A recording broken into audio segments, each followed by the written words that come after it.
How to add motion blur in Capcut. Hi guys, in today's video I'm going to guide you that how you can add motion blur in Capcut in PC and Mac.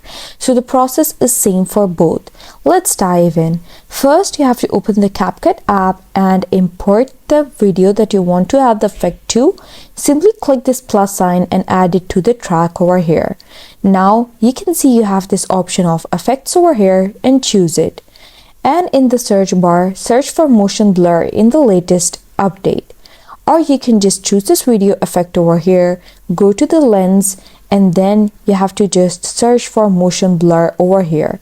Now once you search for motion blur in the video effects, you can just click this option over here, and then you can just add it, and you can just set the intensity by clicking this plus sign. Once you click this plus sign, you have the strength option that you can set and the horizontal one too.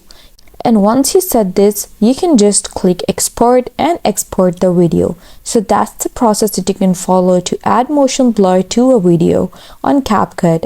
I hope you found the process easy and liked my video, and if you did, please don't forget to like and subscribe my channel. Thank you very much. See you again.